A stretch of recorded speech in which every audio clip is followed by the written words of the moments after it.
I think the theme for this year's summer school is a very important one that really pushes us to think even more critically, even more creatively, and even in a more interconnected way to the challenges of human rights and the environment, and really thinking about transitions, transformations, and I think moving away from that assumption that we will get to the outcomes we need with incremental change.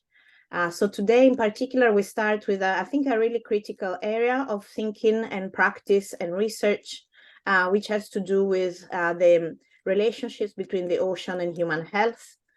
This is an area where we know a lot that is still not quite fully, I think, part of the toolkit and knowledge of many environmental lawyers and human rights lawyers. But at the same time, compared to, say, terrestrial biodiversity, the climate change, the relationship between the ocean and human health still has many aspects that need to be further clarified as ocean science progresses. So we thought we'd put together an interdisciplinary panel and really try and understand both where we are with the science, understanding on the ocean, the contribution that it makes to human health, and also where are we at with the science that tries to make those connections and what the science needs and tell us, and then reflect on that from a legal perspective. Unfortunately, we have our colleague Stephanie Switzer at the University of Strathclyde was unable to join us. She would have contributed from a global health perspective, but as I work quite closely with her on this topic, I will be able to cover some of her points in my own presentation. And so what we plan to do is have 3 presentations, short presentations, one after the other, and then leave plenty of time for a discussion and conversation with our colleagues in this virtual room. And we welcome a lot of questions, but also points of contact with maybe other area of reflection that present similar challenges. And finally, before I introduce the panelists, just to mention that we are actively contributing with our research to a variety of international processes that are discussing human health or environmental rights, and in some cases are also addressing specifically the ocean and human health. And across all these processes, I think it is important to keep in mind the specific contribution that the ocean makes to human health. And so this is the case, for instance, of the ongoing negotiations under the World Health Organization for a new treaty on pandemics, but also the climate change negotiations, the negotiations under the Convention on Biological Diversity, and I think also the development of new UN guidance on economic, social, and cultural rights and sustainable development. So we're hoping that some of the insights that will come from the conversation with the colleagues today can also help us think about the contributions and messages we need to share with colleagues involved in those processes. So without further ado, I'll present the panelists in the order in which we'll speak. The first will be our colleague, Professor Matt Upton at University of Plymouth and part of the One Ocean Hub. Matt, maybe you'll explain better which discipline you're coming from as part of your presentation, and he will really give us a sense of why does the global health depend on a healthy ocean. Then thank you so much, Alana, for joining us, and I think at a very difficult time in your time zone for this panel. Alana, of course, is a member of the Global Network of Human Rights and the Environment, and well known for her work on human rights and the environment. She's also part of the One Ocean Hub and will reflect on the human right to a health, clean and sustainable environment in the context of the ocean. And then myself, I will think about the interconnections between equity, the ocean, and global health, thinking about various areas of global governance, from the High Seas Treaty to the Convention on Biological Diversity, but also deep seabed and the WHO negotiations. So quite a broad landscape, but really trying to see how key points make sense and fit into different conversations. Maybe just a very brief word about the One Ocean Hub, where all the panelists are contributing to. This is a global research coalition spanning across marine and social sciences, law, and arts. And our goal is really to advance that understanding between human rights and the ocean for more inclusive and fair decisions to the benefit of planet and people. We work with communities and researchers and NGOs in South Africa, Ghana, and Namibia, but also undertake quite a lot of regional and international work, both feeding local and national understandings into international processes and negotiations, but equally trying to take key barriers, challenges, and opportunities from the international level to bear at the local and national level. So thank you so much, Alana and Matt, for being with us today. And Matt, I'll give the floor to you. Okay. Thank you. I'll just bring my slides up. And hopefully you can see that. Thank you. Okay, well, it's great to be here today, and a pleasure and honor to kick off the school this morning and talk a little bit about some of the work that I'm doing and how I'd raise a few points that hopefully are of interest to you and you'd like to follow up later. I am a microbiologist. I'm a medical microbiologist. And my research that's relevant to today is in biodiscovery. So I'm searching for novel medicines that could benefit global human health. So that's how my research is linked to human health. And hopefully I'll demonstrate to you that we need to focus on this kind of area, ensure the oceans are healthy so that we maintain human health. So I'm interested in finding medicinal products from natural sources, and I've got to focus on biodiscovery and marine environments. And I work quite closely with a number of marine biologists at the University of Plymouth. So we aim to access natural compounds that marine macro and microorganisms, animals, invertebrates, bacteria, fungi, compounds that they produce, and trying to develop those into medicines. So I'll give a little bit of context to that in the next few minutes. I'm sure we're all aware that marine environments benefit human health in many different ways, and you'll hear about some of those today. But as I say, my interest is in marine drugs, and I like to introduce a number of concepts or topics and hopefully stimulate some discussion and alert you to areas that I think are very much in need of interdisciplinary action. I'd like to demonstrate that the human benefits we access from the marine environments could be enormous. The benefits have been significant and could be even more significant. But it's clear that those benefits should be shared equitably, and that's not been so in some previous efforts. So that should stop, and benefit sharing should be equitable. So I'll touch on this point. I'd also like to emphasize how climate change may threaten human health benefits from marine environments, and comment on some of the things that need to be implemented to make sure that we continue to have access to these sorts of resources. So I'll note here as well that the Convention on Biological Diversity has already been mentioned, but there's some very valuable documents in this from the CBD.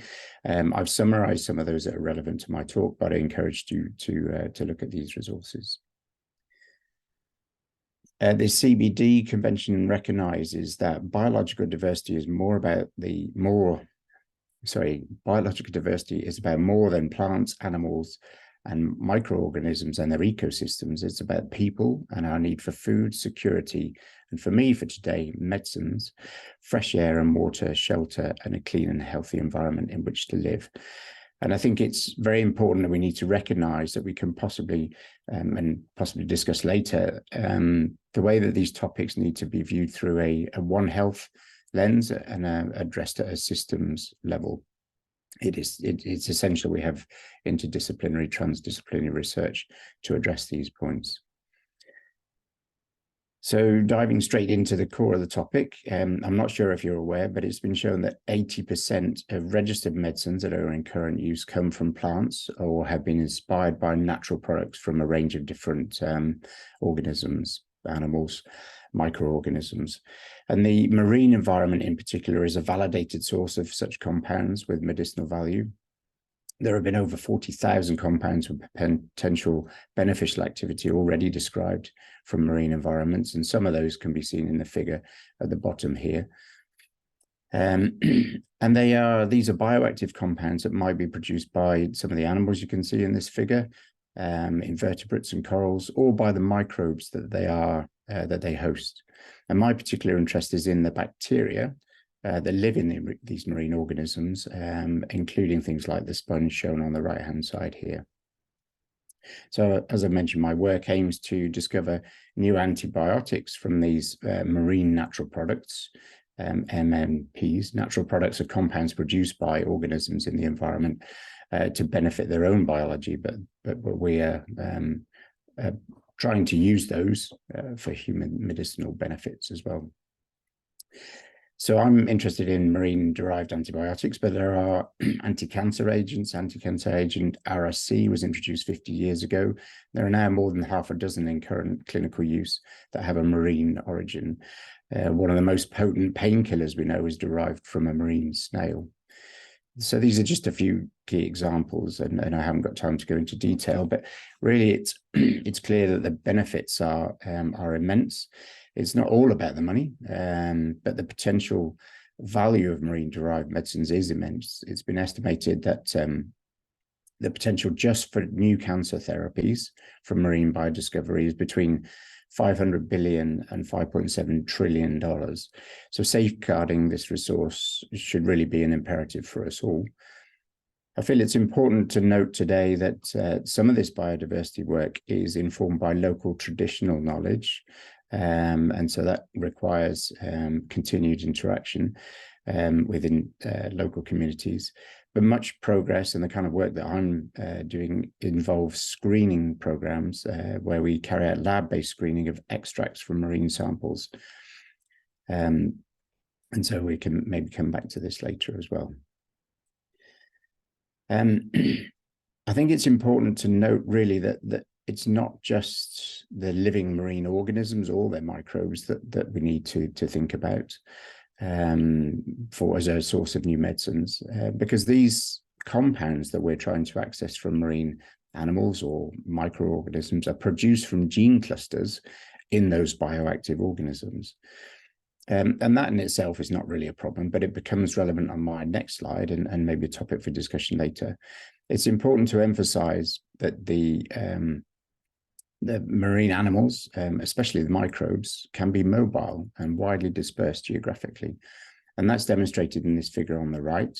This is from some of our work. There's no need to look at the detail, and obviously it's probably not possible to do so anyway on this slide, but hopefully it demonstrates my point. This is an evolutionary tree of genetic profiles of environmental bacteria that have been shown to produce antibiotics. So these are bacteria from various environments, terrestrial and marine, that do produce antibiotic compounds. And these colored clusters in the middle show genetically related bacteria. So if you were able to look at the detail of around this outside ring here, you'd be able to see that bacteria, even within some of these very tight clusters, are from all across the globe. So they're not geographically restricted. So you have highly similar bacteria in very different locations producing antibiotic compounds. I'll come back to that in a moment. And there's an additional level of complexity. There's a comment here. You don't even need to grow these bacteria or collect samples from the marine environment to access some of this really very important information. So you can sequence DNA directly from samples like water or sediment. And you can use software to look into the DNA sequence data for gene clusters, those gene clusters that are responsible for production of the bioactive compounds. Is that an anti-cancer compound, an antibiotic? And you can then use that information to synthetically produce the compounds that are active. So that means you can access genetic data directly from the environment and still carry out this kind of biodiscovery work. And that's especially important when we're thinking about things like unfair exploitation and equitable benefit sharing. So to focus a little bit more on that, this biodiscovery work is and should be regulated and governed by the Nagoya Protocol. So this covers marine organisms, but also the genetic resources that I refer to in the DNA sequence data that I just mentioned. That's why it's important to note that DNA sequence data are as important as some of the physical biodiscovery work with marine organisms. So why this is really key when it comes to equitable benefit sharing, really, in a way, is that the richest biodiversity is often found in low resource settings. And these might be areas where there's not the financial resources or the infrastructure required to reap the benefits, potential benefits of this kind of work. And this is because the chemical diversity, so the possibility of finding a new bioactive compound, increases with biological diversity. So the more biological diversity, the better your chances of finding something that's actually useful and new.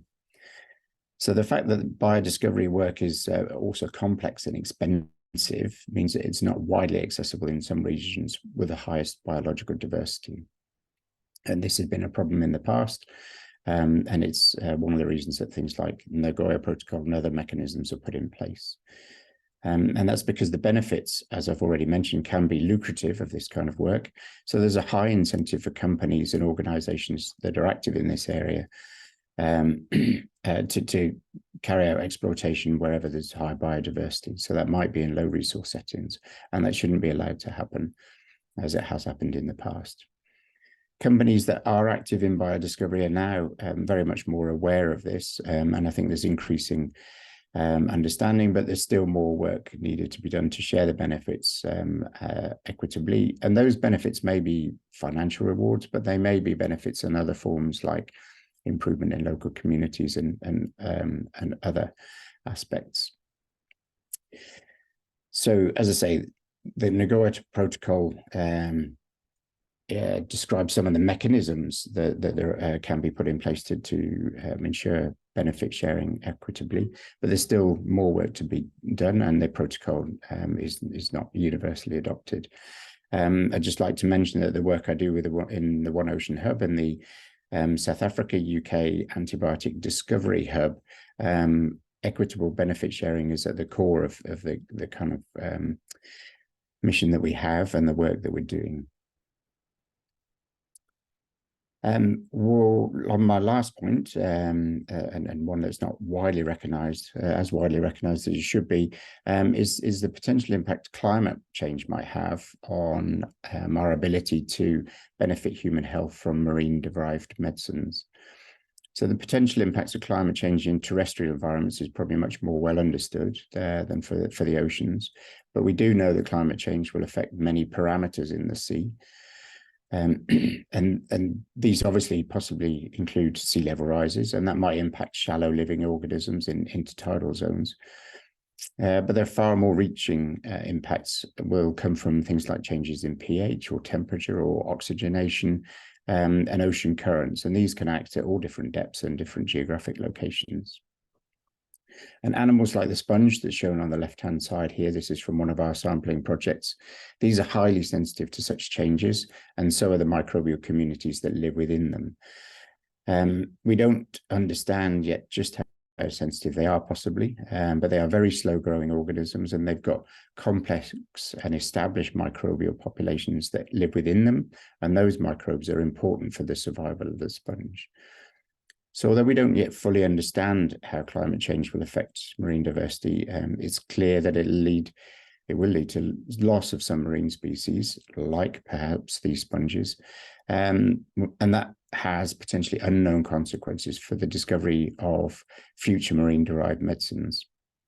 It has been suggested that we may already be losing species and access to potential new treatments for things like cancer and diseases like COVID without even knowing it. So just to finish, I'd like to look at some of the areas where more work can be done to protect and preserve marine diversity and the potential health benefits. And if we look at the sort of policy and government level, we need to ensure that pharmaceutical companies understand the situation and understand the need to sign agreements and reach mutually agreed terms and share benefits. And so this needs to include engagement with communities that should benefit from the discovery in all areas. And we need to continue to work at government and international levels to implement policies and mechanisms to ensure that this does actually happen. Making progress in this area would be probably more feasible if we can find a way to measure the impact that businesses are having on biodiversity and vice versa. And one way to do this could be to demonstrate the financial impact on biodiversity loss and the impact that will have on businesses. So really they need to know that investing in biodiversity is good for their bottom line. It's financially an incentive. So there is already evidence for a shift in attitude towards sustainability, with increased pressure from customers, employers, employees and investors. And it's important to say that sustainability extends to the kind of compounds that are being commercialized. It's really, it's only cost effective to develop compounds that you can produce synthetically. So we don't actually have to continually go back to the environment and harvest vast amounts of marine organisms to do this work. And on the research side, there's also lots that we need to do. We need to increase our understanding of the bioactive potential of marine organisms, especially the likely impacts of climate change on this bioactive potential. Some of that understanding will come from improved habitat mapping and understanding of the ecosystem services in more detail. But to help protect biodiversity, there also needs to be an increase in wider awareness and behavior change, and the wider awareness may well lead to increased public lobby for further discussion and work in this area. So hopefully I've given you some insights into why we need to do this work and safeguard marine biodiversity and the complexity that is there, and continue to improve human health, advance medical discovery, and potentially respond quickly to emerging health threats. So I'll leave that there and thank you for listening. Thank you so much, Matt. I hope that the colleagues, if they have any questions for participations, they can hold on to them until the discussion. And I would like to then pass the floor to Alana for moving us from an understanding of the science into an understanding of key legal concepts that help us navigate those key both opportunities and challenges that Matt has outlined. So Alana, you have the floor. Thank you. Let me share my slides.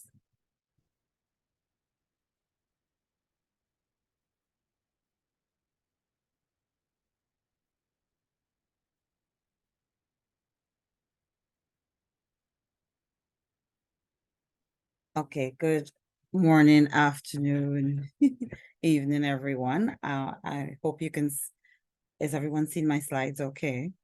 Yes, okay, thanks. Great. Okay, so I will shift us a bit to, we've established that there are various reasons why or how human health is linked to the ocean. So I will reiterate that and outline some key legal developments in relation to the human rights aspects, including the landmark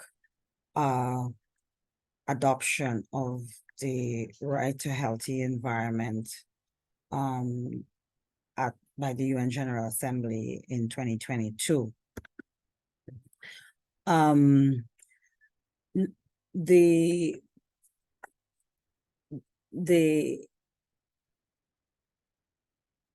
human health is both linked, both depends on healthy oceans, and there's also the need to ensure that the oceans are healthy. So it's both from a human health approach as well as a global planetary approach. And this extends from the perspective of coastal waters, which we know more about simply because they're closer to the land, to remote high seas and the deep seabed areas. And Elisa will go into a bit of the linkages there. While while our knowledge on the high seas and the seabed, for example, are growing, limited but growing, we know that these areas are equally important for human health, and a critical area in which a healthy ocean is important is in the regulation of the absorption of carbon dioxide and other greenhouse gases. What the One Ocean Hub researchers have termed the ocean climate nexus.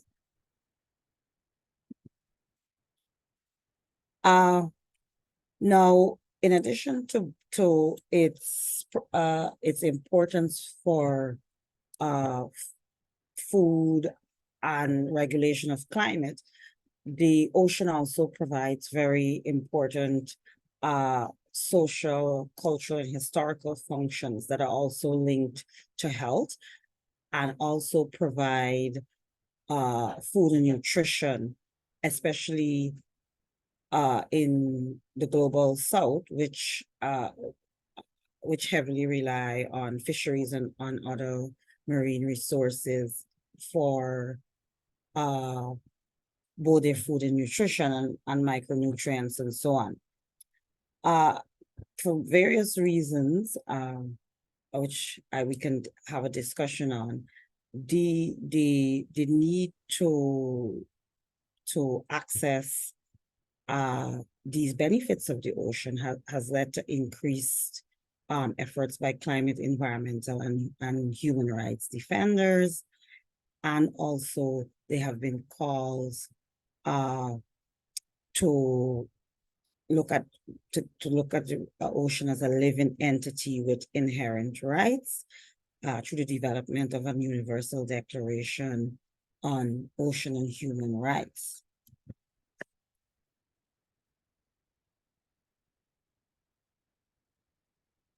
Now, at the heart of linking the ocean to human rights is the factors Matt would have mentioned, that processes that such as rising ocean temperatures and sea level can have impacts on many of the organisms that are critical for many of the processes that ensure our health, as well as for providing medicines and other resources. Now, when we speak about rights, human rights in the ocean, there are many procedural rights, for example, the right to participate in decision-making, as well as substantive rights.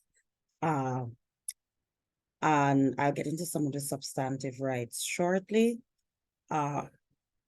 One of the things that I want to mention is that the absence or the continuing to neglect these rights impacts on us generally, but it has the impact on the most more marginalized and vulnerable, and this is also recognized as a gender and children's rights issue, and a very important development. And this is recent, as 2 weeks ago, I believe. Yes, 2 weeks ago, was the adoption of General Comment 26, which upholds children's rights, both under the Convention on the Rights of the Child in the face of climate change and other planetary crises. There are also important intergenerational equity considerations which arise from impacts which affect oceans and human health. And this is not only in terms of intergenerational equity between past, present, and future generations, but intragenerational equity both from the perspectives of those alive today and within future generations, as well as across scales, especially when we're looking at common pool resources such as the ocean. And in many respects, this intergenerational equity lies certainly at the heart of many of the multilateral environmental agreements, for example, most notably the UN Convention on Climate Change, and as Elisa will highlight, the recently adopted agreement on areas beyond national jurisdiction. It is also important to note that there are equity considerations for those who are most environmentally vulnerable, including those who suffer impacts from climate change and at the ocean climate nexus. So what are some of the human rights that we can that intersect with health at the ocean? So a key one, well, of course, is the right to life, and I've included some references to key pronouncements or where we see increasingly in international practice the recognition of these rights. So we have the right to life, most notably highlighted in advisory opinion in 2017 by the Inter-American Court, and in 2022 in the landmark Torres Islanders case. There's, of course, the right to food and nutrition, which is embedded in many key human rights instruments, as well as other soft law instruments and research which link the human rights to science, as well as many areas of practice. So for example, Resolution 59, we have, for example, the Convention on the Rights of the Child, Article 24, and the right to food guidelines, for example, and that should be 2015, I believe. There is, of course, the right to health itself, and this is included in the Convention on the Rights of the Child, and also, for example, in regard to women, for example, the Beijing Declaration. We also have critical rights, such as the right to play. So it's just not directly, things like food or health, but also critical accompanying rights, such as the right to play, the right to culture and artistic activities, as was highlighted, for example, in the Torres Islanders case.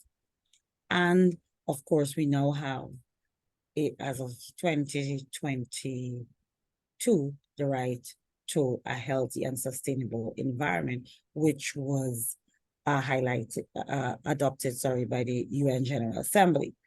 And in many respects, this adoption of this right is a culmination of many processes, as I'll highlight in my next slide, because when you look to in terms of state practice, as well as in terms of regional practice, for example, you can see elements of this right emerging even before the adoption in 2022. So an example of that would be the Charter of Civil Society of the Caribbean Community, also known as CARICOM, where Article 23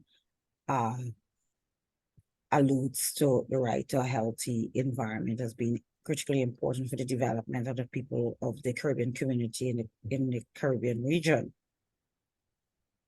So how do we arrive at the right to a healthy environment. And and this is not by any means exhaustive list, but I've highlighted some key marker or site markers along the process, including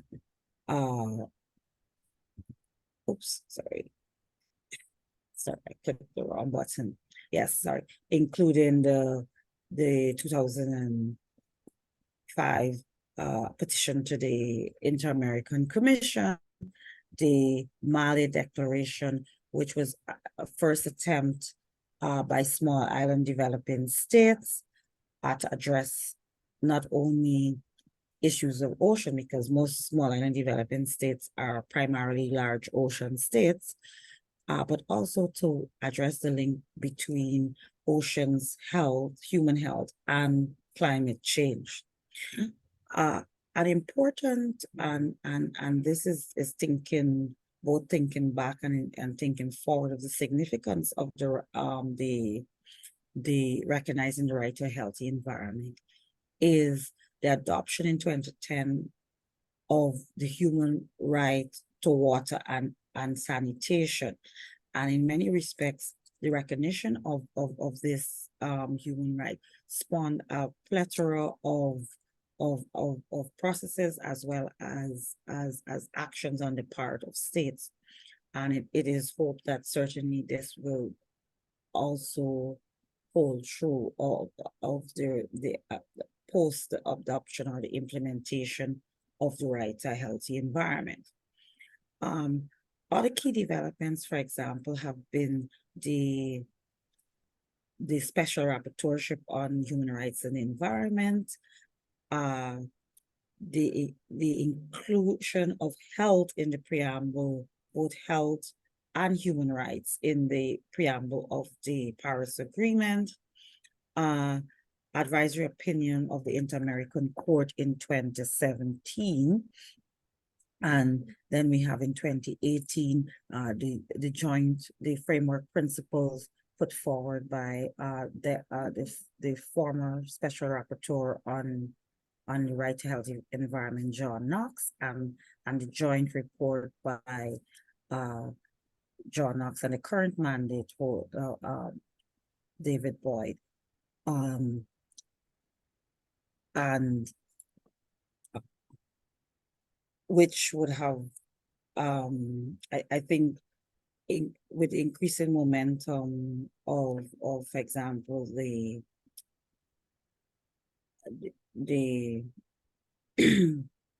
cases such as, or jurisprudence such as, so concomitant movements by or activism in various courts, both nationally, regionally, and internationally. We have cases such as the Titoia case in New Zealand, which addresses the issue of the impact of climate change and migration. We have also the resolution in 2021 to establish a special rapporteurship in climate change and human rights. And this, of course, in 2022, we now have the adoption of the right to a clean and healthy environment that should be related to other rights existing in international law. So many of the rights that I would have highlighted, so this right should not be in isolation, but it should develop in relation to these rights and requires the full implementation of multilateral environmental agreements under the principles of international law. And this is very important because it critically links the right to a healthy environment to many of the key international and global and regional processes, such as the Biodiversity Convention that Matt referred to and the Climate Change Convention, as well as regional human rights instruments. In the Latin American Caribbean region, for example, you have the Escazú Convention, in Europe, you have the Aarhus Convention and the developing jurisprudence of the European Court, which I've highlighted. 3 key cases there, the climate trilogy, as they are called. And we also have cases developing in national courts, and I've selected one from my home state, but this is definitely but a developing trend. So for example, about 3 weeks ago, we had the landmark case of health in Montana.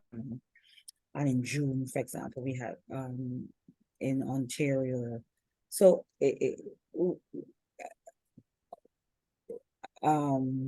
which are, I suppose, so critically establishing that human rights is critical to the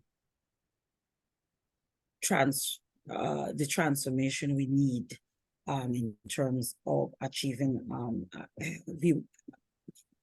human health and the ocean. So what I like to, in wrapping up, what I like to say that many of the recent developments in regard to human health, planetary health, and the ocean are driven by human rights norms, which are rapidly emerging and evolving and will develop over the next few years. And I did have it on my previous slide.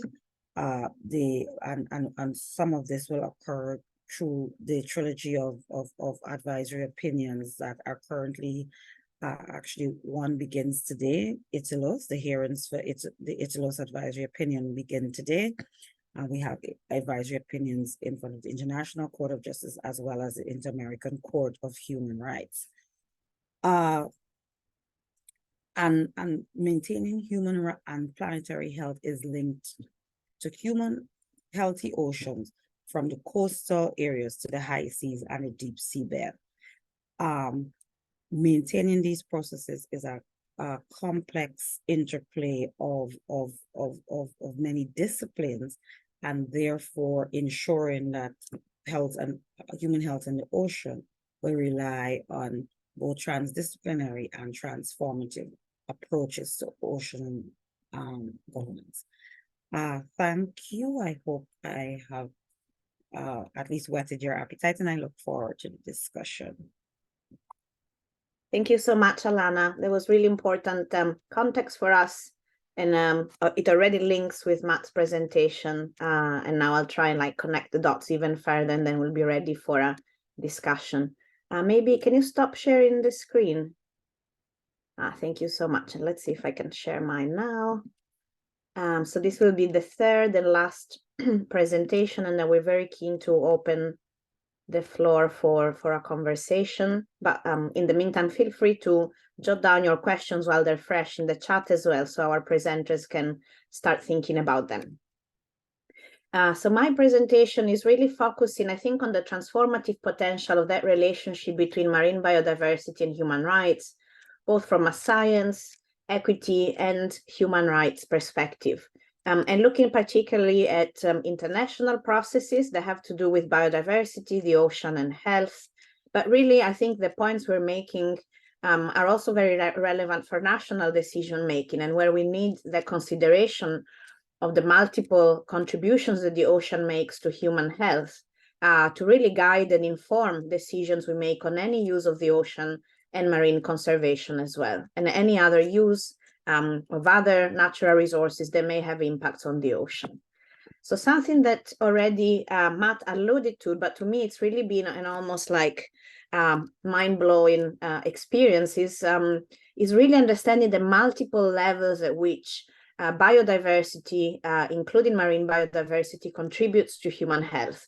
And it really goes from that microbial level that Matt has illustrated in his presentation to the planetary level, to the roles that marine and terrestrial biodiversity play for climate change regulation, for the global water cycle, for really creating those basic conditions for continuing life on Earth. And that means from a medical perspective that what biodiversity does and the importance of considering biodiversity from a human health perspective spans from infectious diseases, which at the moment are having a lot of attention due to the experience of the pandemic, but also non-communicable diseases, including diabetes or multiple sclerosis, psychological, cognitive, and physiological health, which really affect also our physical health, but really it's a wide range of mental health impacts. And there are also further services that biodiversity provides for us to cater to human health. And there's many bioindicators that help us know what are the stressors for human health in the environment. And this is all on top of the incredible contributions that biomedical discovery can and has provided already, as Matt has identified. So I do recommend reading this report that the CBD, the Convention on Biological Diversity, and the World Health Organization put together a few years ago now to really convey that sense of the multiple linkages and multiple dependencies that our human health has vis-a-vis biodiversity. And just to say that there are mostly examples from terrestrial biodiversity, but there are a few examples from marine. And that point mentioned by Matt at the start, that really we are already advancing a lot in terms of marine biodiscovery and understanding of the role of marine biodiversity for human health is crucial, but we are lagging a bit behind. And that I think really very much speaks to the role of precaution in state decisions, either individually or together in multilateral fora. There's been also already some thinking through decisions adopted by the Convention on Biological Diversity and also the WHO Assembly about what this understanding of the implications of healthy or loss of biodiversity for human health means in terms of state action. I mean, clearly the need to understand all dimensions of health and human well-being that may be affecting when we make decisions affecting biodiversity, including marine biodiversity, but also including biodiversity science and ocean science in health decision-making, because unfortunately some of our health decisions themselves negatively affect biodiversity, and then how integrating other areas of environmental governance, including climate change, that understanding of how climate change itself, but also potentially climate change measures may either positively or negatively affect that interlinkage between biodiversity and human health. So one incredible opportunity which is lying ahead, and I think it could be a transformative opportunity, is the under Convention on Biological Diversity. There's been for a while a process to develop a global action plan on human health and biodiversity. And that to me, it's a critical opportunity that maybe this plan has not yet been developed because as Alana said, those international human rights development in the last year or 2 years have really, I think, reframed the understanding of how the international community needs to think and speak in human rights terms, but also what is the transformational potential for that. And to my mind, in the context of the CBD, we need to take into account how by the end of 2022, the global community committed to a new biodiversity framework, which for the first time embraces explicit human rights language, is meant to be implemented through a human rights-based approach, and has other specific references to the human rights of indigenous peoples and other communities, women and children, as well as others. So that's really, I think, now a formal endorsement of the need for the CBD itself as a collective and for state parties to really find ways to merge the ecosystem approach, which provides that holistic understanding of how humans and nature live together in such inextricably interdependent ways, and the human rights-based approach, and really try and gather the incredible richness and values of each of these approaches, which in my mind are very compatible, but they do come from different communities of practice that need to understand each other more and figure out how to work together. And so in that context, some of the early research we have done within the One Ocean Hub is saying, well, we have the incredible opportunity, and yet we know we can already perceive in the current debate that there are risks of us missing the transformative potential. Partly because of the disproportionate attention on terrestrial biodiversity rather than also marine biodiversity and ecosystems, because we know that more, because maybe also in our experience we understand better how that affects our health. But it is essential to understand the full spectrum of marine and coastal ecosystem services that contribute to the full spectrum of our human well-being and all those different aspects of human health. And equally understand what are the risks and drivers of degradation of marine ecosystems, as Alana was saying, from the coast to the high seas and the deep seabed, because the ocean is interconnected in multiple ways. And even if it may feel, parts of it may feel very far away from us, there are direct and sometimes more direct impacts on coastal communities and other communities on land and their health that needs to be taken into account. I think Matt has already nicely covered the multiple contributions that marine biodiversity does, and has made that point about inequity in ocean science. And I guess, again, from a human rights perspective and a transformative perspective, it is important to keep in mind that ocean science is extremely expensive. Only 10 countries in the world can afford to carry out deep sea ocean science. They can actually afford the ships, the specific ships that can do that work. And that means that in terms of having the understanding of the full spectrum of impacts and risks, while those ocean science is collaborative and we have international obligations related to scientific cooperation, capacity building, technology transfer, information sharing, the reality is that it's a very competitive space for researchers, and where there's lots of power imbalances that make it much more difficult for countries in the global south to really have equal access to the science of the ocean, but also the producing ocean science, and therefore having their own understanding for their own needs of how to actually make those decisions that take into account fully the interactions between marine biodiversity and human health. But there is a potential that this global plan of action could take all these things into account, and I think by doing so could be transformative, both heightening the urgencies of protecting biodiversity, including marine biodiversity, even to those who might not have worked in this area before, and really realizing that this can be a shared priority area. And I think that system thinking is essential to also use this understanding of how a right to health and right to a healthy environment can help us think more holistically and in a more proactive and precautionary way, and build the capacities that are needed to do so. Rather than maybe thinking about the application of the human right to a healthy environment, say, in court. What I'm really interested in here is how that understanding from a legal and science perspective can help us be more prepared, take better decisions really at the early stages of decision making, and hopefully build alliances across sectors. And I'm thinking about the potential of environmental lawyers and human rights lawyers working so much more closely with the health sector, learning from their transformative methods, but really making sure that as we advance this understanding of the interdependencies, we're able to think together about the changes that are needed, both to finally reverse biodiversity loss, including marine biodiversity law, and really finding the earliest and most appropriate decisions to protect human health.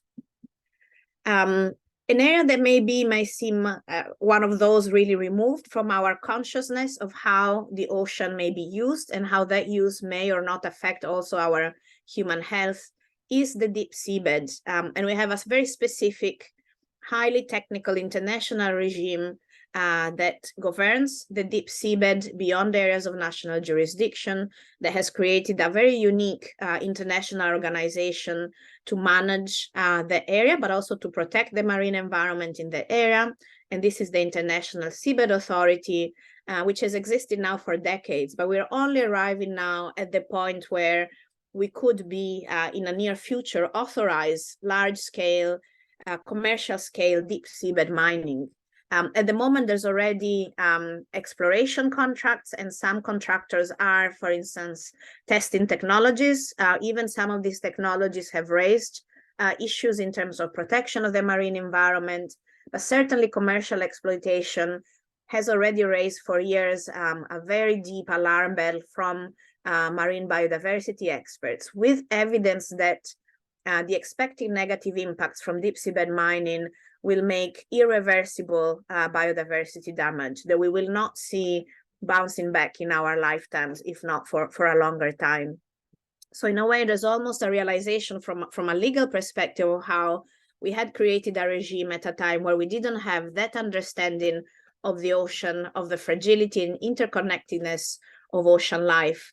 And now we're kind of like, we're trained to develop rules, but with a knowledge that almost puts into question whether the very mandate of this international organization, which is both regulating deep seabed mining and protecting the marine environment, is actually a paradox that can't be solved. And in the past few years, there have been growing calls from civil society, including youth movements, to place a moratorium on deep seabed mining. And certainly the very recent decisions and the International Seabed Authority has been to give at least 2 more years for negotiations of those regulations on extraction. But the point I'm trying to share here is 2 pieces of research, again, by the One Ocean Hub, one by my colleague Graham Hamley, and also one by myself and external colleague Anna Lilly, really using that lens of the human right to health and the human right to a healthy environment to understand what is at stake, to make sure that in thinking about regulation of deep seabed mining, we do not leave completely out of our consciousness and awareness, and again, application of due diligence and precaution, the understanding that this is also a matter of human health. And then what does that mean in terms of understanding state obligations? And so Graham has just completed a really incredible PhD thesis where he's first engaged with the science and showing how, for how much we don't know fully, we know enough to know that seabed mining has the potential to impact various dimensions of human health because of disruption of fisheries, toxic materials, and also accelerating climate change. And this has become now a topic that also the UN Special Rapporteur on Climate Change and Human Rights has explored himself. And he has then used the more, I guess, long-standing efforts to clarify the context of the human right to health, to clarify state obligations, attention to the aspect of precaution, but also the importance of prioritizing research that understands more the potential impacts of human health arising from deep seabed mining. The ISA has an important mandate of scientific advancements and scientific cooperation, but certainly this aspect of how that science need to extend to understanding impacts on human health is not there. And to be honest, there are limitations to how much science has been progressed and how much it has been shared equitably under the International Seabed Authority. But fundamentally, maybe there's another potentially transformative implication from this work, which is if we realize that deep seabed mining is something that concerns all of us and our health and potentially survival on this planet, then it is essential that public participation is ensured in that forum, which is in fact one of the most obscure in the whole international system.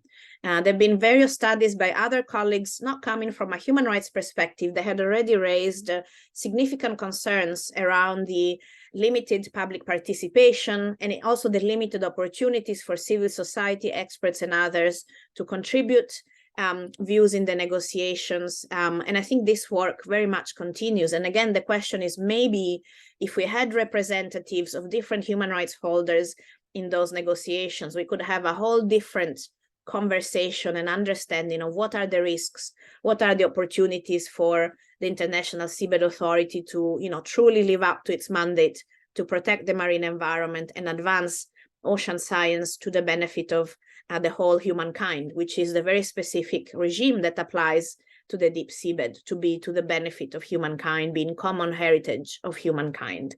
So just another example of where that lens of human rights and the understanding of marine biodiversity and human health can really tackle some of the already identified barriers to good governance and protection of the environment.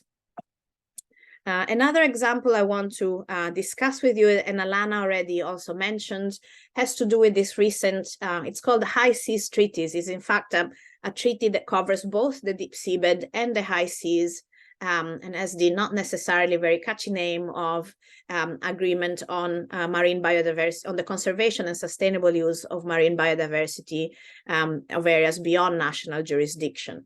But it's really, I think, a turning point in the law of the sea, where we finally see much more clarity about how protection of the marine environment from a biodiversity perspective, from a climate change perspective, and from an equity perspective has been addressed. It also covers a big gap in the law of the sea, which had to do with marine discovery in areas beyond national jurisdiction. So a critical point both to regulate the area, but also to ensure equitable relationships from research to commercialization, as Matt was discussing in his presentation. Now, our research has focused on particular aspects of this regime, which might not be well known, but that contribute to, I think, the transformative change we're hoping to make. So it's important to keep in mind that the BBNJ agreement already makes explicit links between environmental impact assessments and human health impacts and climate change. And also its provisions on area-based management measures, including marine protected areas, also have some indirect references to human needs and let's say human rights through references to food security, socioeconomic objectives, and cultural values. So those provisions can be read to say we have a mandate internationally now to also consider human health in those areas of the regime. But I think our own research, and there's been incredible collaborative work across marine science, many colleagues from University of Plymouth, colleagues also from South Africa and the marine sciences, really trying to understand what would be transformative in their practices of ocean research, and how can that be transformative in then the decisions we take on the ocean. And I think our attention focused on a very novel provision in the BBNJ agreement that has to do with strategic environmental assessments. And that's both because the colleagues, marine science colleagues, were very skeptical that EIAs could effectively address climate change. They're just not geared, and the scope is not such to fully fulfill that role.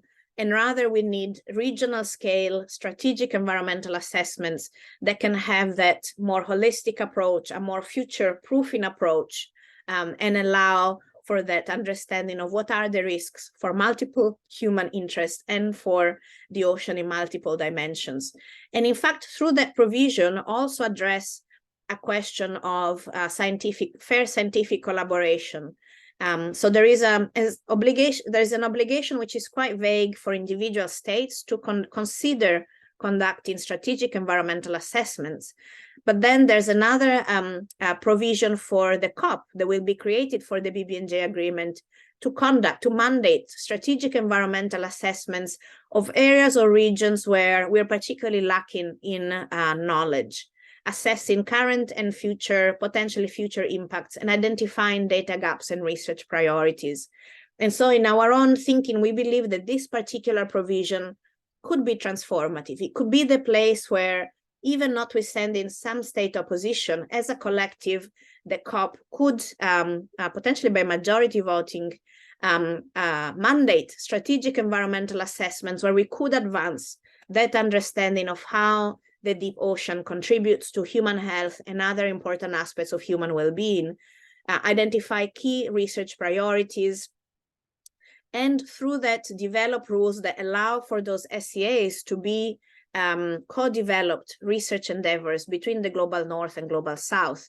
And through that, both building the capacity of Global South researchers to advance that knowledge also nationally, but equally having the priorities in terms of ocean governance from the Global South to shape the research agenda, and not just being dominated by those countries who are able to fund these kind of endeavors.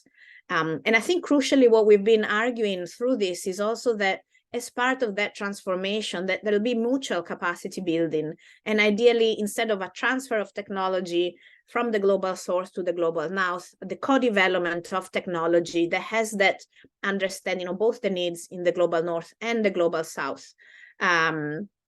So a very different model to the one that has been dominating the law of the sea until now. And so the initial implementation of the agreement has the opportunity to capture those transformative ideas in the guidelines that will be developed and in the practices that hopefully we will see put in place in the near future.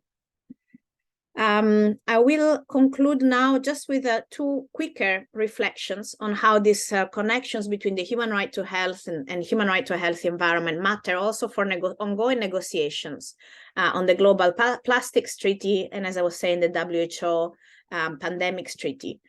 This is again work that my colleagues Graham and Stephanie have made, really trying to identify areas where we need to pay specific attention in those negotiations to make sure we draw on the human right to health to clarify state obligations in relation to advancing scientific knowledge, to ensuring non-discrimination, public participation, and also including in this case restorative measures, just making sure that with that understanding of how human health depends on healthy oceans which are affected by plastic, we need specific obligations for states to advance both the knowledge and enhance more holistic decision making.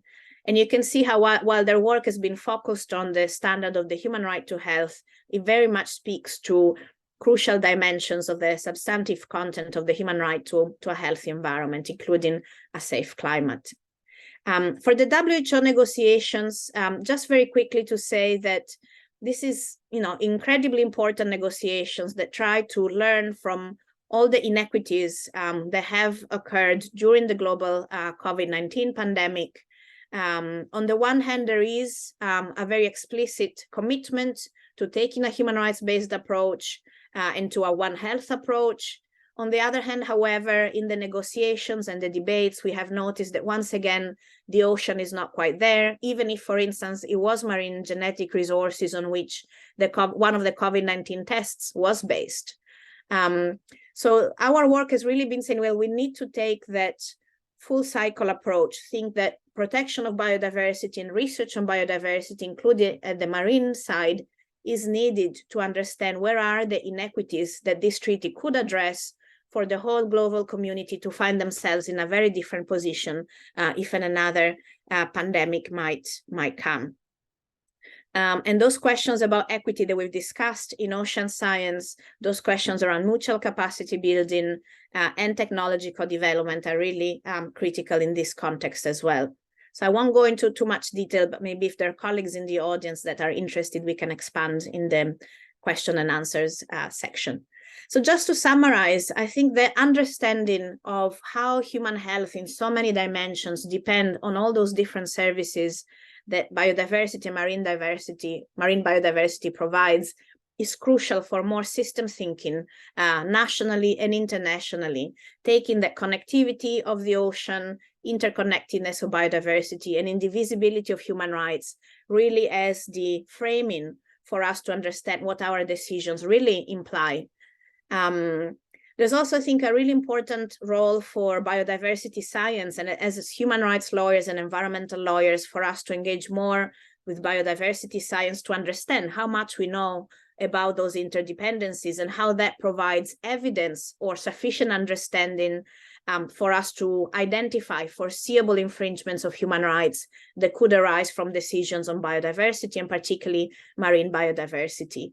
Of course, indigenous peoples' cultures and other communities' culture already embed the holistic understanding very much represented, and unfortunately they also experience human rights violations in their own lives. And so there's an importance equally of engaging with biodiversity science as well as engaging with different worldviews who are more advanced than our Western thinking and approaches in that systemic thinking. And finally, a very quick point that Alana also mentioned, we have an opportunity now with the new general comment on children's human rights to a healthy environment to take children's vulnerability, their right to health, but also the right to development as temporal lenses, again, to understand due diligence, precaution, and transformation, and understanding more deeply longer-term effects of loss of marine biodiversity and marine pollution, and hopefully engaging with children to help us revive our transformative thinking, which we usually lose a little bit as we grow up. So I'll stop there. Thank you so much for your attention, and we very much look forward to a rich conversation now. And thank you, Dina. So I haven't monitored the chat, but I see that. I mean, I think what I'm going to do is just stop the recording so that people feel kind of more comfortable being in this conversation, if that's okay.